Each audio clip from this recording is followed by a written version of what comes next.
We wanted to have a big world for Watch Dogs, and it is. I mean, you can drive a very fast vehicle and cross the city, and we wanted to keep all the details and all the density of the city as you crossed it, and at 200 miles an hour. But more importantly, we wanted to have a deep city. We wanted depth. We wanted a lot of density.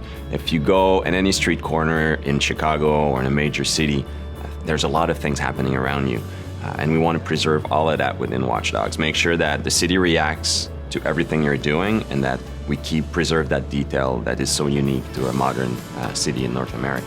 So at the heart, it's the same game's vision, right? We're starting from a vision, and then Disrupt is a very scalable technology, very scalable game engine.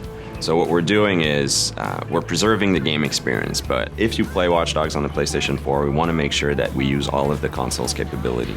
So all the game spiller we're able to make longer and stronger. All of the details in the game we're able to push forward. We're gonna have more details, more immersion. We're able to increase connectivity, increase the density of things. So it's the same game experience, but basically magnified on the PlayStation 4. It's not just the capacity of new machinery, it's also the capacity of players to create, to interact, to socialize. So when we started to talk about Watch Dogs to Sony, they got it immediately.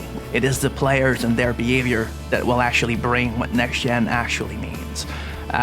We're starting to make a machine that has to acknowledge how our society work, how our people interact with each other, how they play with each other. One of the things that we realized when we look at the PlayStation 4 is I think a lot of the things driving decisions for Sony were in line with some of the decisions that we were taking on Watch Dogs. I mean, Watch Dogs, one of our core pillars is connectivity. The first layer of it is the main character can connect to his whole environment. He can control the city, hack into any computer. But the game itself, we're applying it to the game. So the game is connected in many ways. So we want the player to be able to connect to Watch Dogs even through his mobile, be able to play directly with people who are on their console, who are on their PlayStation 4, even if he's on the bus.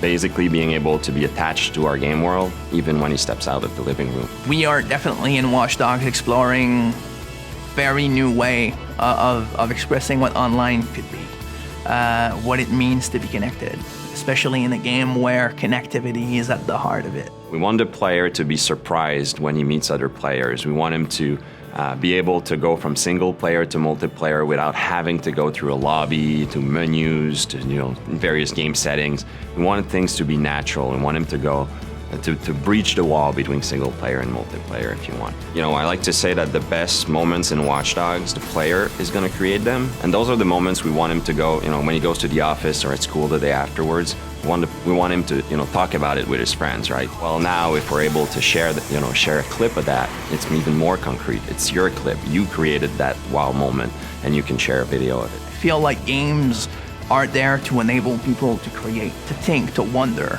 It's a lot more than just pressing buttons.